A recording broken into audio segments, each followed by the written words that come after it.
This world needs leaders to lead in grace and in kindness and in generosity. And you shouldn't sit idly by and wait for somebody else to take that step. You need to be the first to go and to lead the way. So many people are watching people like you and me, Matt, and they're waiting for us to consciously move towards greatness because they will unconsciously follow people that inspire them and lead them. And because if you want to be Matt, you got to do what Matt does and act like Matt acts. And if we're quiet about our greatness, if we're silent about our kindness, the world doesn't pay attention to it. Mr. Erik Hatch, welcome to the Eternal Optimist Podcast. Erik, how are you today, sir? Oh my gosh, I'm on top of the world. It's fun to be here. Thanks much.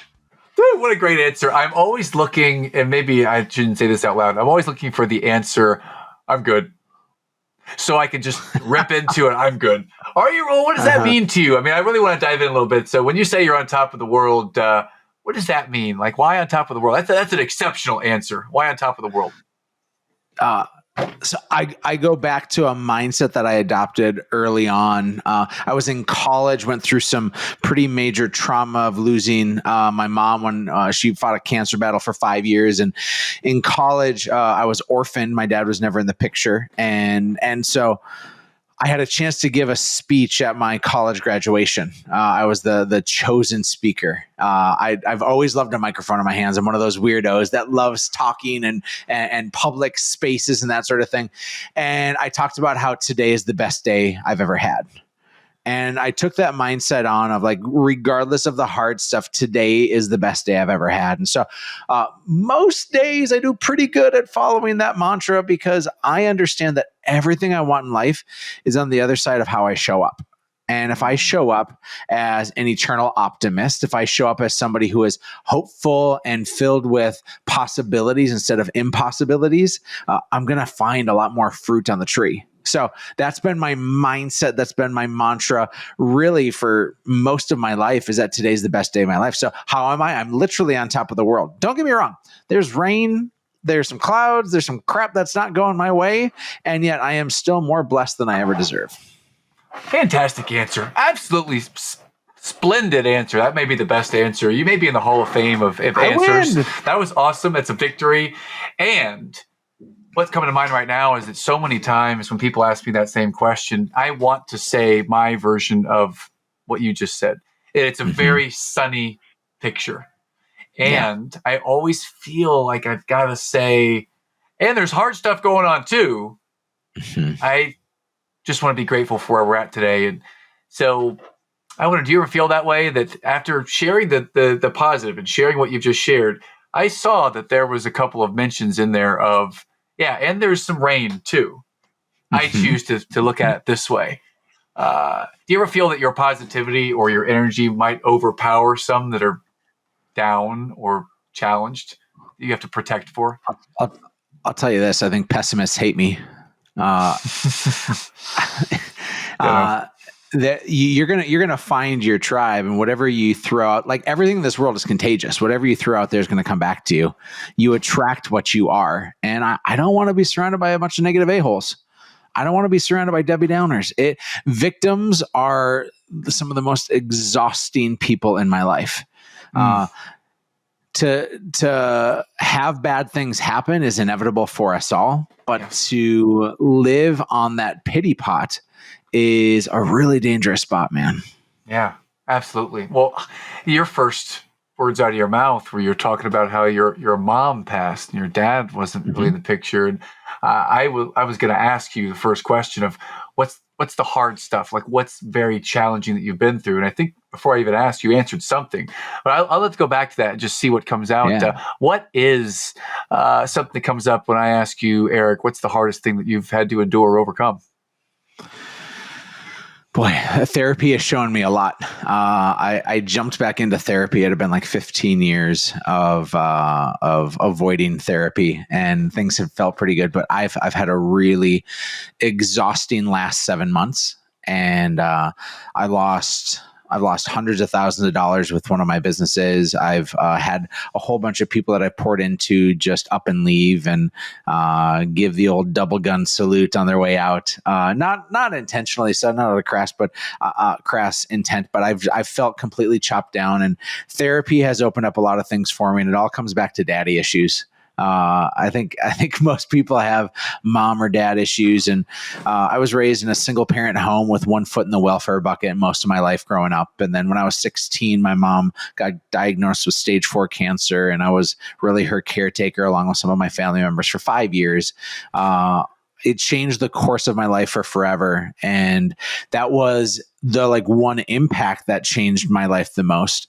But everything in my life is seen through the lens of not being wanted or desired by my own father. And so that has the pain of rejection has hurt far more than the pain of loss. And so rejection for me, in any way, shape, or form is amplified because of that daddy issue. And my dad passed away now 11 or 12 years ago. And the great news is, Matt, is I was able to find forgiveness. Literally 6 months before my dad died, I was in the ministry and I had just transitioned out. I spent about 8 years doing youth ministry at a church, and then another couple of years doing some side gig things. So about 10 years into the ministry, I had one of my youth group kids, his name's Graham, came to me and he's like, Eric, my dad's about to die. And I'm like, oh my gosh. And I knew that he had this really broken relationship with his father, just absolutely crushed him. And Graham and I went out and I was connected with him. And I'm like, Graham, dude, I know you have this anger and animosity and hate and this venom flowing through you towards your father. If he's going to be gone soon, I'm afraid if you don't find forgiveness that you're going to continue to wear that weight. And so can you pray your way through it? Can you find your way through it? Because forgiveness, when you are angry at someone, it's like drinking poison and expecting them to die. It's impossible. The forgiveness that we have is this trap for us. And so I encourage him, Graham, you got to forgive your dad. Can you find a way? And he's like, hey, Hatch, you first. And I'm like, oh, screw you, Graham. No, we're not talking about me here. We're talking about you. I'm pretty good at giving advice. I don't need to take any advice, right? Yeah. I was so quick and easy and ready to be like, Graham, you know what, dude, that's for you, but that's not for me. And so I went home and I prayed and I wrestled and I talked with my wife and we processed all this. And I'm like, am I ready to forgive my dad for all the mistakes that he made, for everything else? And there's this episode. If you haven't done so, go to Netflix, run to Netflix when this is done, and check out Tony Robbins's I'm Not Your Guru. Have you seen it, Matt? Absolutely. Yeah. Wow. Okay, so Tony has, it's literally at about the 17-minute mark. This young gal gets up and she says to Tony, hey, I'm dealing with these issues with food and my weight. And she's like a 21-year-old gal. And he just keeps on asking questions like Tony Robbins does. And in that, it turns out that he says, all right, when you were younger, whose love did you crave more, your mom or your dad? And she's like, well, my dad, but my dad chose drugs like my dad did. And my dad chose this life of addiction and he was filled with hatred and all these things. And he's like, have you blamed your dad for things? She's like, oh, absolutely. I blame him for all these things in my life, all these compounded pieces. And Tony says in that moment, he says, if you're going to blame him for all the things that have gone wrong, you also have to blame him for the things that are great in your world. You have to learn to blame gracefully and intentionally.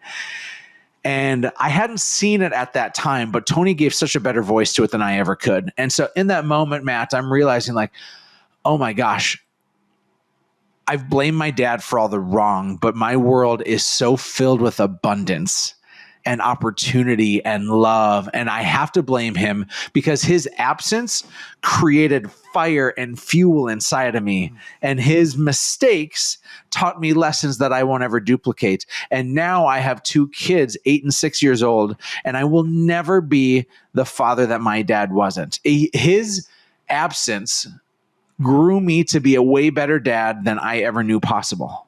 And so all these things I learned to blame gracefully. And so through that, I found forgiveness because I looked at my dad and I was able to maturate with this amount of empathy for the first time. I went from apathy to sympathy. I started to feel sorry for his plight instead of just not caring about him.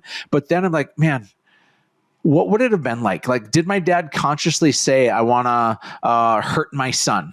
And those weren't ever his choices. He was a slave to addiction, and he didn't have the strength, and he didn't have the surroundings, and he didn't believe in himself well enough. And he gave me the gift of believing in myself when I saw that he didn't believe in himself, right? And so I found this forgiveness. 6 months before he died, I sent him a letter. I apologized for my sins and shortcomings. I asked him for forgiveness of me. He almost immediately reached out afterwards, spelled my name wrong, which is just a bizarre, weird dad thing that I have with him, right? Like, that's how not connected to my life that he was. I'm Eric with a K, and he spelled it Eric with a C.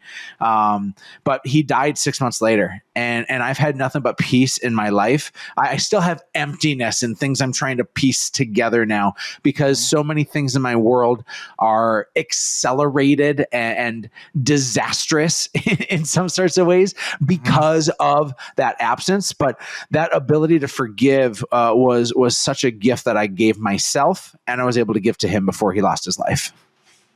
Wow.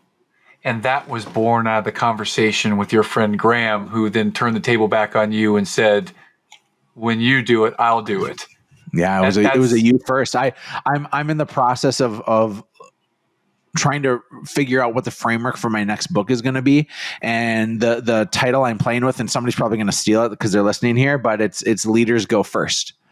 Simon Sinek talks about how leaders eat last, and it is the absolute positive framework of how leaders need to let everybody else speak first. They need to listen before they go. But this world needs leaders to lead in grace and in kindness and in generosity. And you shouldn't sit idly by and wait for somebody else to take that step. You need to be the first to go and to lead the way.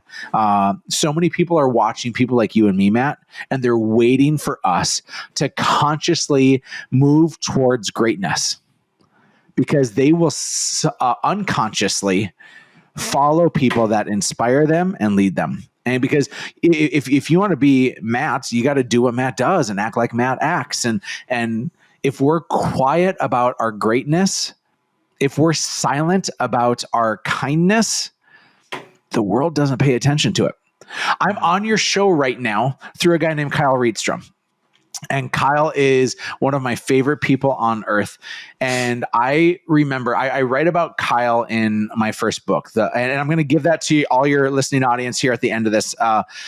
They can have a copy of the book. You just got to pay shipping and handling. But I talk about Kyle in this moment where he came to me and he's like, Eric, when I'm 30 years old, I want to donate $100,000.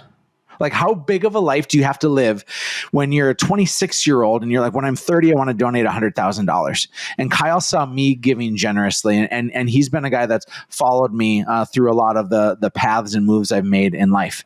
And it's so incredible to watch him shine. And in this, I'm like, okay, Kyle, but if you're gonna give $100,000, like you don't just show up and run a marathon. You don't just show up and run 26.2 miles. You train into it because this is going to be a lifestyle, not just an instance that you do. Yes. And so I said, well, in your 27th year, how about we have you donate $10,000? And in your 28th year, why don't we do $30,000? And in your 29th year, why don't we do 60? And in your 30th year, why don't you do 100? And so that actually added up to being $200,000 over the course of 4 years. And Kyle, as you know him, is an unbelievably generous human being of his time, his talent, and his treasure. Mm-hmm. And that all happened because a leader went first. Now, I think he had it in him in the first place, but he needed somebody to model that behavior. And that's what leaders do is leaders model behavior. They go first and they do the things and share with those that they're connected with. The fact that you call this the Eternal Optimist Podcast tells me that you have a message of light and not darkness that you're trying to model for other people. And so you're just finding like-minded folks to come alongside. So everything we do is contagious, Matt. The generosity, the kindness, the love that we give into the world, but also the gossip and the greed and the selfishness and the slander. And so be so careful about what you consume and be so careful about what comes out of you. examples of giving first that I've just witnessed and our audience has heard from you. One is that you went first with your dad. You forgave your dad. Example two is that a dear friend, Kyle, said, I'm going to do this. And you challenged him and guided him along the way and didn't just accept it. You challenged it. What's another example of you going first, Erik, of something that you're intentionally doing that may not be easy for you, or it may not be easy for someone else to witness or to be a part of, but what's another example of you going first? So I'm a realtor by trade. After the ministry, I went full-time into real estate. And then from there, about 7 years ago, opened up a coaching company. And so I'm a business and a real estate coach. I am a public and motivational speaker. I'm a realtor, but ultimately I'm a bit of a hot mess. So all that to be said, to your aforementioned question, Matt, is we've thrown events with our coaching company over the last 7 years or so. At the very first event that we did, and Kyle was at this, we held it in our office in Fargo, North Dakota. It was the most unimpressive setting. I just invited my successful realtor friends from around the country, and about 20 of them came to Fargo. And that's love if somebody says, I'm going to come to Fargo, right? Yes. And so I had about 15 people from my team in the room, and I had about 20 people from around the country, 35 of us. And in the room was a guy named Nick Shivers. Nick is a realtor in Portland, Oregon, and a guy who's after my own heart. So in 2010, when I was working in the ministry, I led a group of people to Haiti. And this was right after Haiti had this really huge earthquake in January of 2010. Yeah. Over 250,000 people died in this earthquake, in already the most poverty-stricken country in the Western Hemisphere. And so in August of 2010, I led a mission group to Haiti. And while I was there, I mean, like, my heart was completely broken. We see these stories on the news and we just let it quickly pass us by. And we disregard the reality that's facing us out there for the world. Well, I held it. I smelt it. I lived in it for 10 days. And I came back. And I'm like, oh, that was so good. And I sat with the owner of this orphanage. It was called the Son of God Orphanage in Carrefour, Haiti. And I sat with him with a translator and poured into him, thanked him for all he was doing to help save these kids, gave him an extra $4,000 that we had raised. And I'm like, please do this. Please take this to help these kids. 2 months after that event, I get an article sent to me that says the Son of God Orphanage in Carrefour, Haiti is corrupt. There were 120 plus kids at this orphanage that we went to. There were 2 workers. Fast forward a couple of months, and the government finally stepped in. And Haiti was a really, really corrupt country back then. And I mean, still struggles mightily today. But they were down to 50 kids, literal 70 to 75 kids gone, because they were murdered for organ harvesting or sold into the sex trade industry. Literally selling their bodies. These are 6-year-old kids, Matt. And I was completely wrecked when I heard that.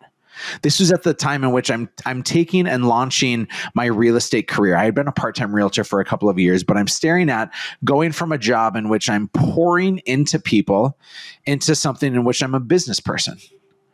And I didn't understand it at the time, but I see it clearly now, is that my calling is to be a minister and a servant as a businessman.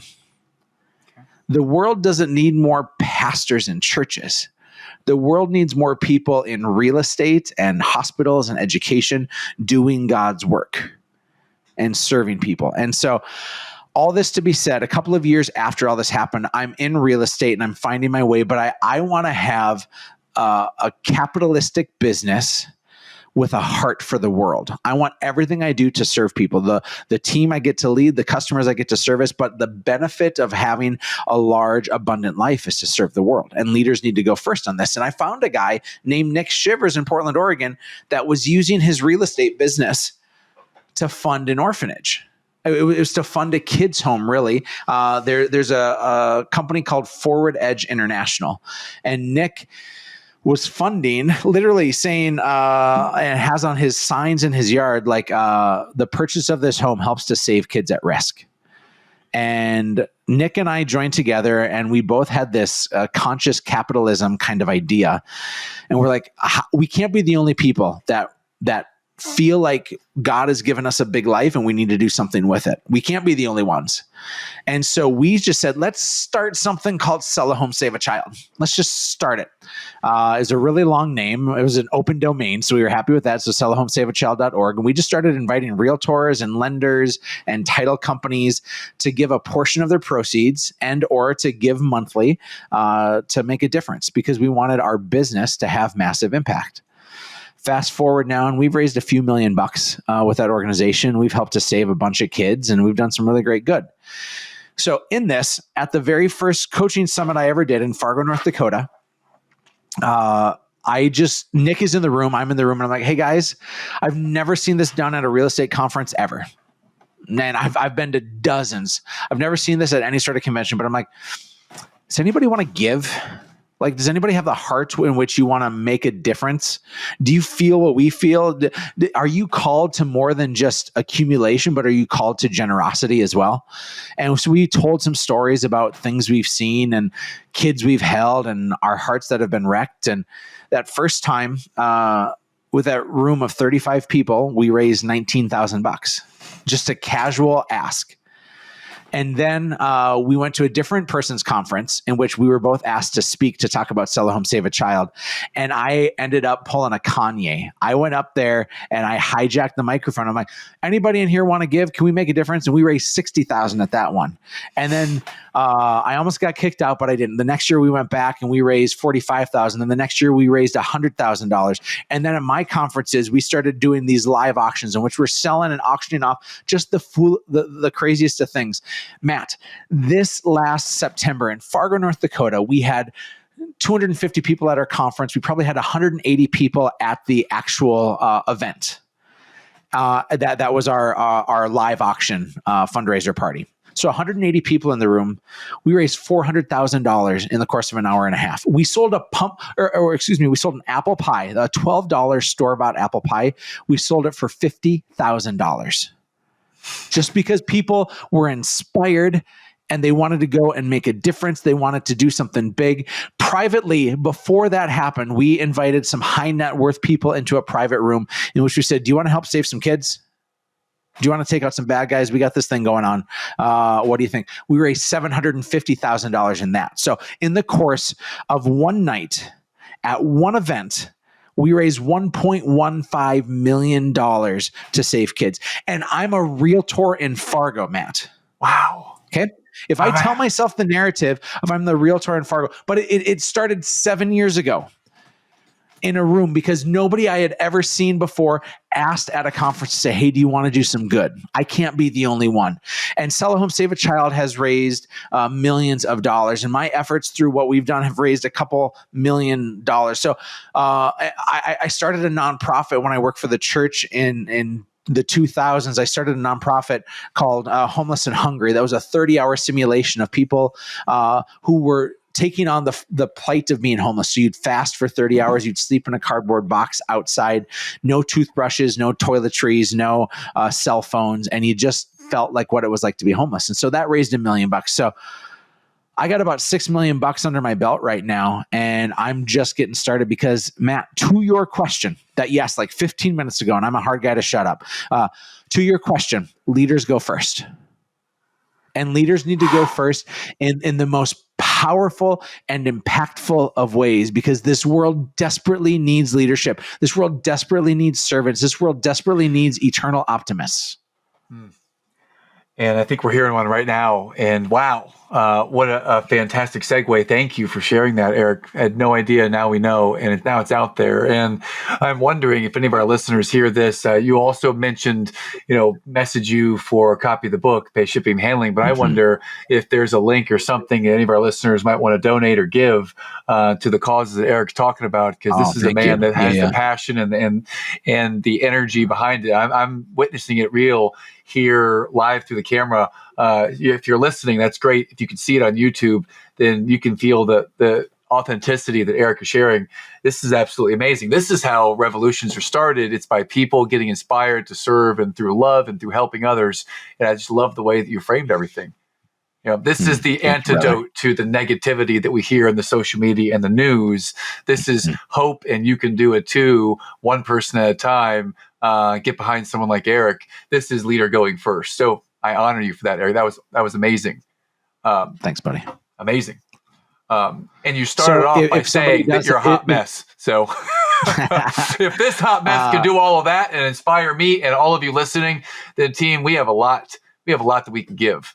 Please, Erik, you're gonna say something. Go ahead. I was just gonna say, if you do have the heart to give, it doesn't need to be my thing. It should be a thing. You got to figure out what you're going to give to and how you can go deep with it. But one of my things is sellahomesaveachild.org. It funds Forward Edge International, which is helping to save kids all over the world, stateside and in third world countries. So Nicaragua, Kenya, Haiti, Mexico, and the United States as well. Wow. So we've gone really, I would say, real high level into giving, into serving, into leaders going first. And I want to rewind for a minute into something that, so many nuggets of wisdom here. I don't want to forget, or I don't want this to be overshadowed, that you had the courage to forgive your father for something that you don't know why he did it back in the day. You don't know exactly. It caused you to feel a certain way for a period of time. And through that hardship, you grew, and it's helped to shape you into who you've become. So for every side of challenge, there is another side of the coin that leads to opportunity. I wanted to highlight that because that's one of the premises of our podcast. So thank you for that. And when you forgive someone who may have a perceived wrong or a slight, I mean, how did you summon the courage to actually do that? You've shared the story about Graham, but go back to that moment when you actually committed to, I'm going to forgive my father. What was that moment like, and what put you over the edge to actually forgive him, Erik? Matt, I was tired of feeling that way. I spent a lot of years being angry. So here's the full transparency story. I haven't given it all, not because I'm sheepish about it, but my mom, when she first got diagnosed with cancer, she was diagnosed with cervical cancer. And most people know that cervical cancer is contracted through HPV, or genital warts, which is a strange thing to talk about with your mom, right? But it was contracted one of two ways. To my understanding, one is my dad had a whole lot of affairs, and so it could have been contracted that way. Or there was a moment in time, my sister, who's 4 years older than me, she was born, I was not, but my dad got a call saying that he needed to come to town because he was a roofer and that there was a job that he needed to do. Well, the guys that made the call went after my dad left the house, went and broke into our trailer and stole all my dad's drugs and money, because my dad was a drug dealer, stole all my dad's drugs and money and raped my mom. And so the narrative I told myself is that my dad was my mom's murderer. And so imagine the feeling of that animosity and that unrelenting hate. But that, like, my dad didn't ever intentionally kill my mom. Took a lot of years to come to that understanding. Again, you go from apathy to sympathy, sympathy to empathy. And I think when I hit this point in my life where I was tired of feeling the way in which I did, as well as I had enough maturity to walk a mile in his shoes, I mean, I was going to say I pitied him. It feels like an aggressive descriptor, but it's accurate. I felt really bad for him. I mean, he had situations in which he was a victim. He had situations in which he didn't choose. I don't know if you follow Alex Hormozy. He's one of my favorite influencers to follow. And his book, $100 Million Offer, is my favorite marketing book I've read in years. But in that, Alex had an Instagram reel that he posted a couple of days ago. And he said, I've come to the conclusion that luck determines so much of our success. And that was his opening line, which is a great opening line, because most of us think that we're self-made and that luck doesn't play into it at all. But he took a different spin on it. And he took a different spin. He started to say, I was born in the United States. I had two parents. I had like, do you understand that if you're born in the United States, you've already hit the lottery? Absolutely. Like the jackpot. Yeah. The absolute jackpot. If you have clean water to drink, jackpot. Like there's all these perspective things. Mm-hmm. And so Alex recently just gave me that perspective to be like, all right, I hit the jackpot. But he also said, if you were a woman born in Serbia, your chances of massively changing your stars and impacting the world are that much more difficult. And my dad was born. Yes, he hit the jackpot because he was born in the United States and had two parents, but he also came from a place of a whole lot of violence, a whole lot of addiction. My dad had a 5th grade education, and a 10-year-old shouldn't be saying, I'm done with school. Right. That was his surrounding, his upbringing. And so you start compounding all these things. And I looked at it, and it wasn't black and white for me anymore, Matt. It was colorful. It was all these different hues of things. And I recognized, like, oh my gosh, I started to understand, and it didn't dissolve the anger, but I was just able to, understand the situation more. I think situational awareness and your ability to peel the layers of the onion back are so important. I first heard that peel the layer of the onions back from Shrek, but he would just say things like, people are complicated. They have a lot of layers like an onion. And if I'm going to just hate somebody, I only know the outside layer. And if I can peel the layers back well enough, I'll start to understand. Doesn't mean I approve. And I need to be really clear with this, because when people hear about forgiveness, they oftentimes think they think that it parallels with acceptance. And it was anything but. Yes. I didn't welcome my dad back into my life. He wanted to. He's like, hey, please call me. Sent a letter back immediately after I had sent him mine. But I wanted nothing to do with him. I wasn't inviting him back into my life. I was letting go of the things that were holding me down. And turns out they were probably holding him down as well. I love the parallel, or the contrast between forgiveness and acceptance. Can you talk a little bit more about that? Because I think that might be a place where some of our listeners, they might be stuck with a couple of these concepts, forgiveness and acceptance. Can you go a little bit deeper on that for us? So I think a lot of it parallels the power of proximity.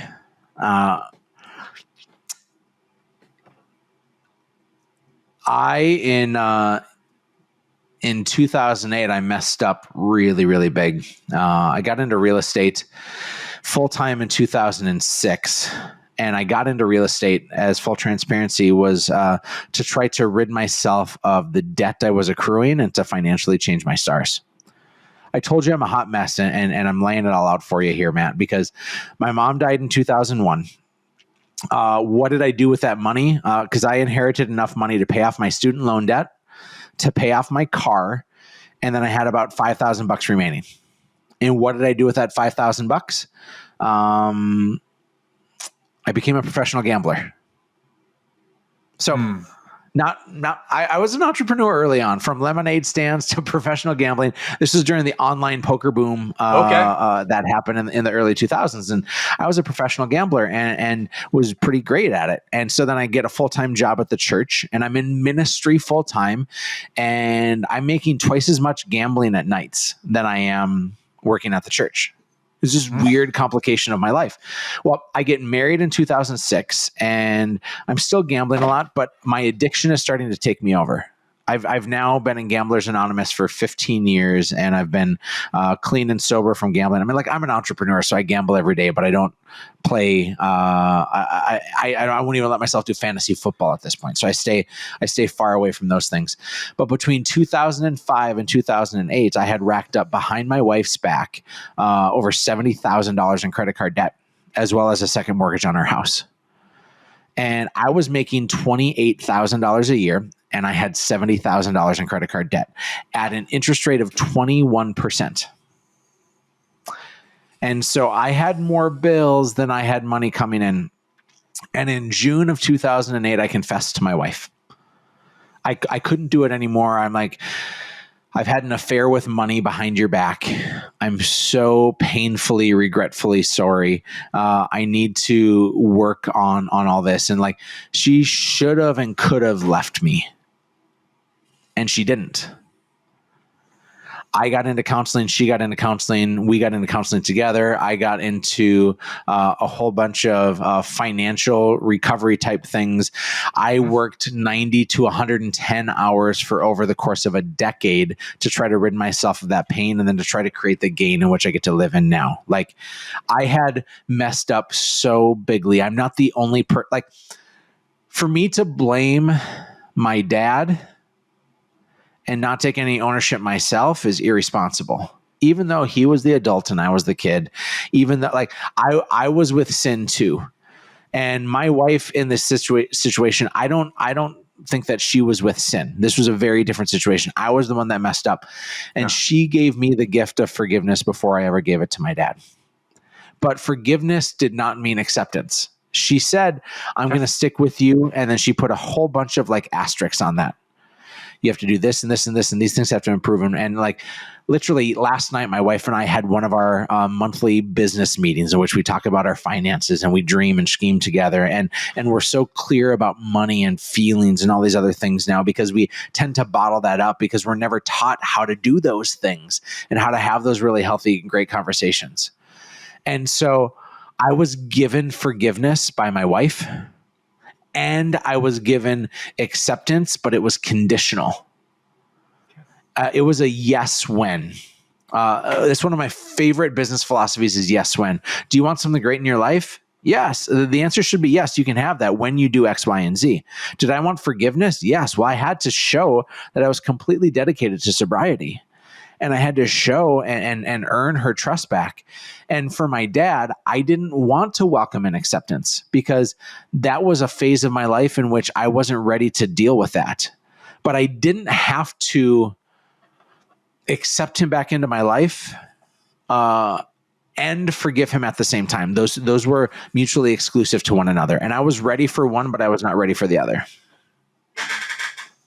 Thank you. That was a wonderful depiction and very transparent share, and I honor you for that. And so many things just came out. I'd say that one thing is the recurring theme of this discussion is that leaders go first. Whether you view yourself as a leader or not, you had to go. You had to share this at some point, lest I can't even think about what would happen if you didn't have that conversation in 2008. So you had it. You went. You did it. Yeah. I had to own up and fess up to my shortcomings, no doubt. I had to admit it. My 6-year-old is a half dinosaur, half tender-hearted kid named Simon. Right? He's like a little velociraptor, just tears up everything. Yes. And he's a little liar, Matt. I'm asking some of my other friends that have young boys, and they're like, yeah, boys seem to lie more than girls. I grew up in a household full of estrogen. My dad wasn't around. It was my mom, my sister, and then we had one family member in town. It was my aunt, and 3 of her 4 kids were girls. So I grew up with estrogen. So much so that when my sister had her first period, we went out to lunch to celebrate, and she got a purse filled with tampons as a gift. Like, I was surrounded by the weirdest female energy things. Yeah, just like absolutely positively bizarre, right? And I got really, really comfortable by seeing this world more through a feminine lens than a masculine lens. The John Eldridge Wild at Heart doesn't resonate with me, but Ted Lasso resonates with me, right?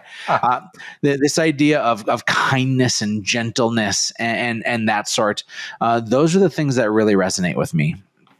And so because I had a different worldview, I think I was able to lean on this idea of of gentleness, and lean on this idea of acceptance, and lean on this idea of understanding more than living in this like harsh, rigid kind of environment. And so those have all really impacted how I view the world and how I serve the world now.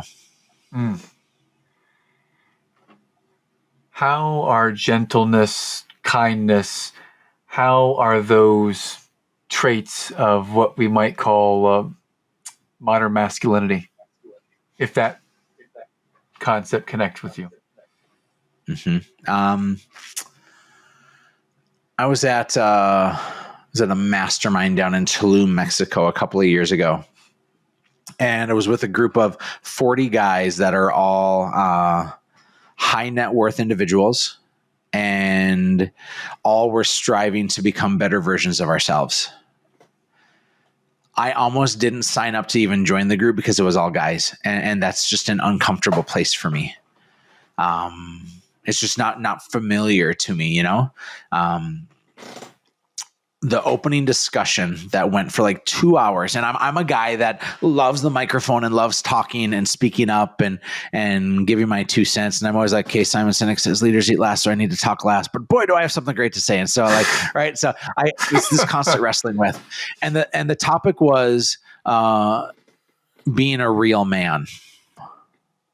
And we spent the time talking about what does it mean to be a real man? What has society told us? So you picture the Marlboro Man, and you're picturing somebody who is bottling up their emotions and all these other things. And we spent a half hour living in this conversation of what a real man is. And I never knew real men in that kind of categorization. I had no positive male influences in my life until I was 15 years old. And I found a guy at church that was super impactful for me. I had none.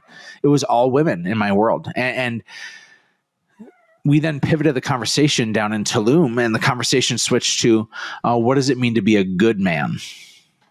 Okay. And it was such a different language piece.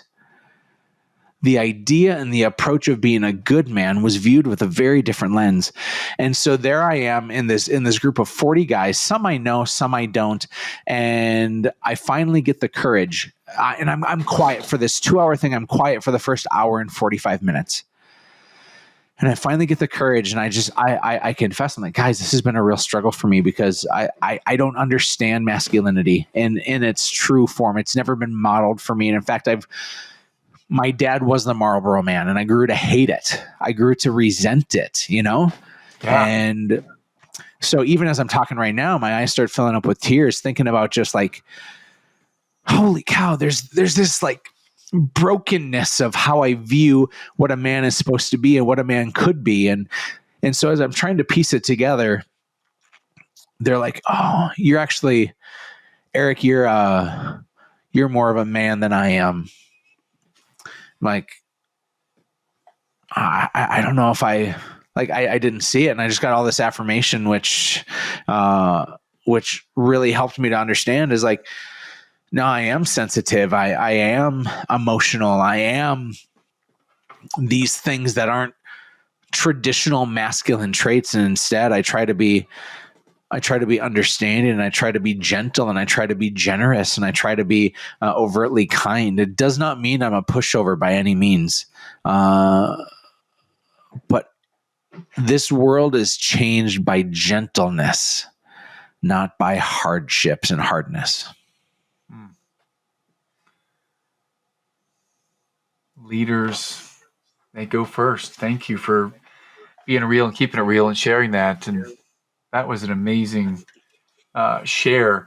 And if anyone's listening, they're thinking, man, Erik, it's been easy for him. He's gregarious. He talks with passion.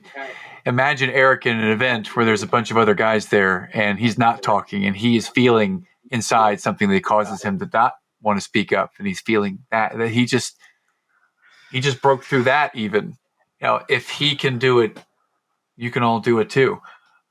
Leaders go first. So I feel compelled to share something personal around fathers, since we're recording this on June 1st, 2023, which is 3 days past Tuesday Tuesday after Memorial Day. That's the day, the anniversary of my father's passing. He passed away 18 years ago.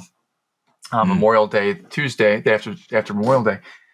And I recall every detail of these 4 days leading up to that with crystal clear clarity. We hadn't spoken in months leading up to that. And I was 27, turning 28, and we hadn't spoken in some time because my ego was so big and my ambition was so strong and my drive for money and growth and all of these things that I was taught in business or the right way to go was so big, and family was not the thing. It was going into college and halfway through, then it shifted for me. And this concept of forgiveness or acceptance, it was ringing true. I'm sure it was ringing true for him because I read his journal and his diary years later, and I'll share that in a moment. But the part that really connects is that you forgave him, you shared that with him, and then 6 months later he passed. I told my dad that I was sorry for being a poor son who didn't show up for a while, and I forgave him for being a father who maybe didn't listen. Mm-hmm. So it was I'm sorry and forgiveness at the same time on that Saturday going into that 3-day golf tournament we played in. That's how we got together, to play in a father-son golf tournament together. And we had a clearing of the bridges, a come to Jesus discussion. We hadn't talked in months. And we forgave each other and listened to each other. And we didn't argue at all for 3 straight days. And we finished second, damn it. Wow. Second in that tournament. And I leave their house that Sunday or that Monday evening, Memorial Day evening. I was full. My heart was full. My bucket was full. I was free and clear of any inner stress that I may have had, anything that was built up. And the next call I get the next morning when I wake up at 7:06, my mom saying he just died. Oh my gosh. And I feel so fortunate by the grace of God that we had that conversation and everything had come and it ended that way. Wow. Because I can't imagine having a chip on my shoulder, because my dad was the one I craved love from. And I love my mom to death, and I'm going to see her tomorrow. I haven't seen her in a few months. Get to see her tomorrow. And it was just, I think about it all the time, Eric, that what if we hadn't had that conversation? Who would I be? I mean, I've got my own stuff. And I imagine when you say the word hot mess, I imagine that term might be something that's more in my mind if I hadn't had that conversation. Not to throw any shade on you. I appreciate your entire journey. I associate or identify with the idea of being able to forgive and voice that, and to do it now before it's too late, and to do it now because we don't have any day promised to us but the moment. So just honor you for having the courage to do that after everything you shared. Your origin story is exceptional and painful, and forgiveness is not something that you have to do. And you did it, man. I just love you for it. Respect and love for you for doing that. Paralleling story that you and I have with our fathers, of being able to give the gift of forgiveness to our fathers and to ourselves. And wouldn't you know, we had to take the first step, even though we're the kids, even though we're looking to other people. This world needs you and me to go first. That's right. That's right. I've got to take the first step and share with people out there who are entrepreneurs that think that, you know what, I don't have any financial problems. I will outsell this. We'll keep growing. If you have a tax problem or a gambling problem or any kind of financial problem, it's okay. And there are people you can talk to about that. You're listening to 2 of them right now. If you have a problem with yelling at a spouse or at your kids, then you're hearing someone, at least on my end right now, that used to be a big yeller and have a temper, who through work with the Front Row Dads organization I'm a part of, and I love dearly, have now live in a yell-free home. There is a way to do it, and it is through going first, forgiving yourself, and being able to have a little self-compassion and grace with yourself. So You know what? I almost cried. I was on the verge of tears, and you kept talking, and I kept getting more inspired, Erik. So the tear didn't actually come to my cheek today, but I just love you for everything you've shared. This has been incredibly engaging. I just looked down at the clock. We've already been talking for a while. I didn't even realize that was amazing. Let me ask you this, to kind of go in a different direction here. If there were a way that someone just felt so inspired to reach out to you today and they want to take advantage of you offering to share your book, how would we reach out to you and connect with you, Erik? Instagram's probably the easiest way. I spend a lot of time on Instagram. I'll respond to every message that comes to me. Real Erik Hatch. Real, and then Erik is ERIK, and then Hatch like an egg. So Real Erik Hatch.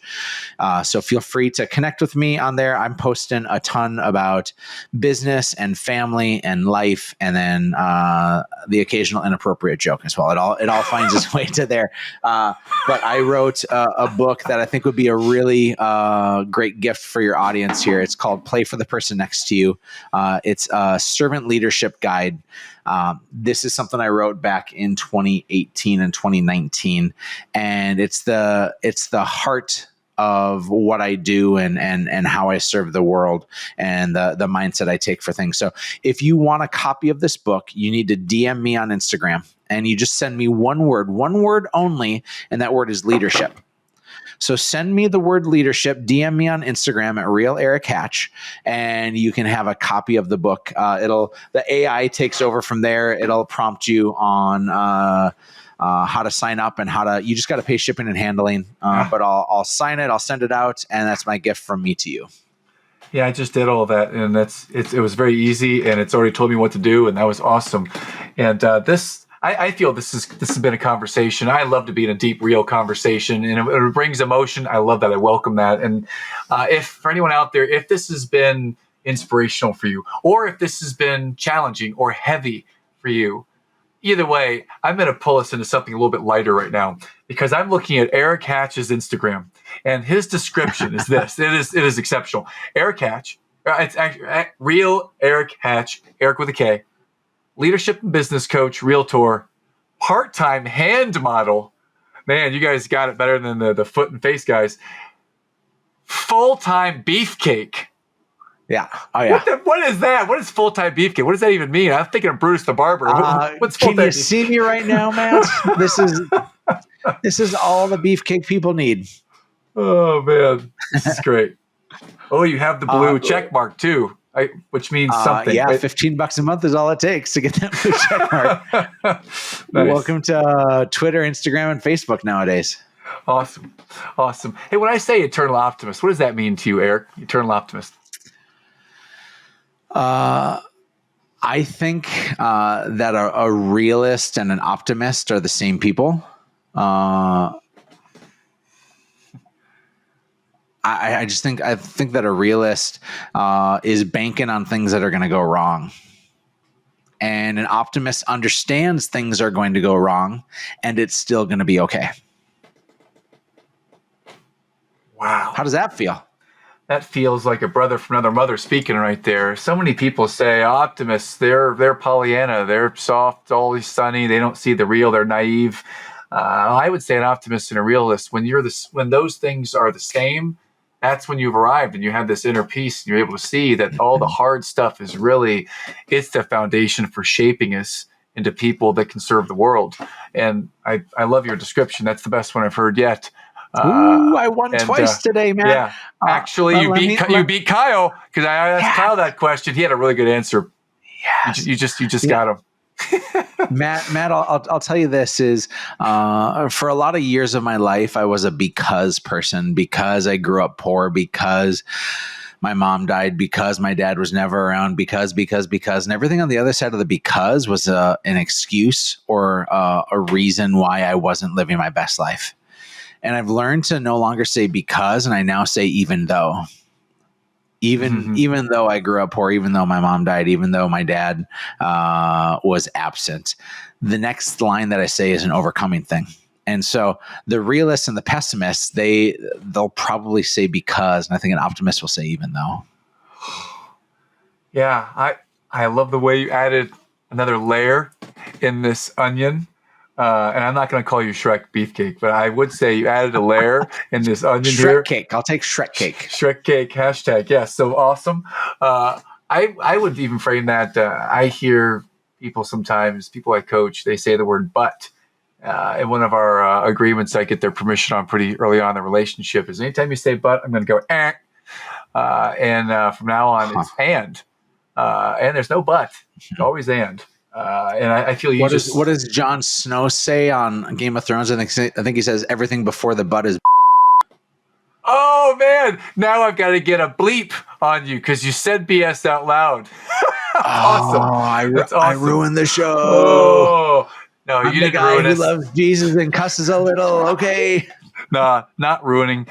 Giving us the opportunity to practice our bleeping button, which our producers have. So that's great. Next question. You're in the lightning round, by the way. I didn't say that. So here's the lightning round. I'm ready. You just shared your book. In addition to yours, what might be one or two other books that you'd encourage people to check out that have had an impact or influence on you? I am a ferocious reader. I try to read 2 to 3 books a month. I don't know if that actually makes me ferocious or not, but I think we are a product of the books we read and the people we surround ourselves with. And so one of my favorite authors is Mike Michalowicz, and he's probably best known for writing a book called Profit First, which is fundamental for entrepreneurs, especially, which I know is so much of your audience. But he wrote a book called The Pumpkin Plan, and it's not his most popular book by any means, but it is my favorite in his arsenal.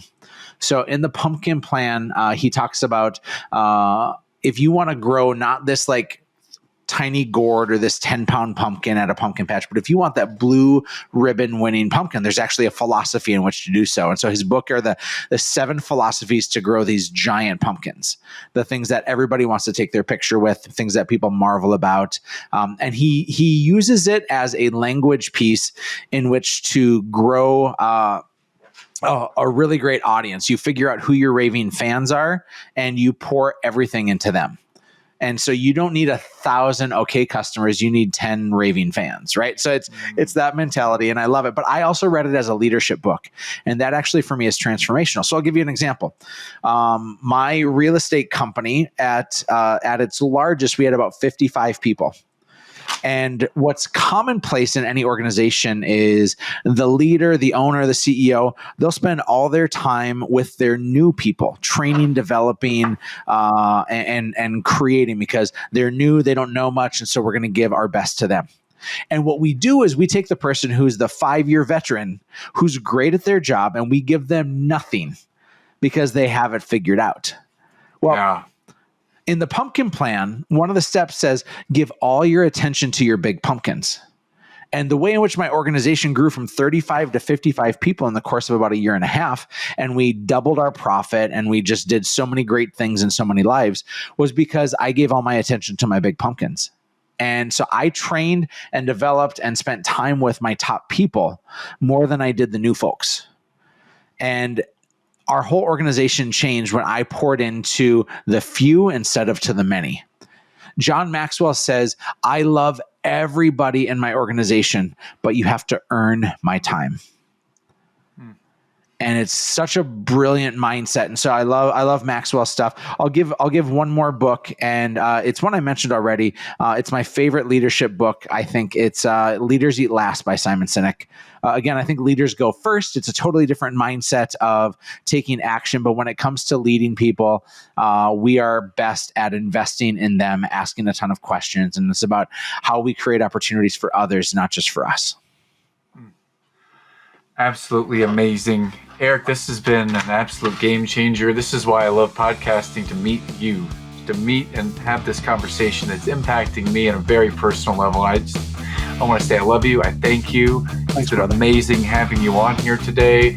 I look forward to meeting you face to face, maybe in North Dakota, because I've got some friends, another friend now up there. So one of these days we'll get up there, and when we're there, I look forward to taking it to Mr. Kyle Reedstrom on the basketball court, or you name it. We'll figure it out. Don't sleep on this beefcake either. All right, they call me white chocolate out there, Vanilla Thunder. So that's awesome. Well, I'm sure you can jump, so I look forward to it. Erik, thanks so much, brother. Thank you. It's a pleasure. God bless.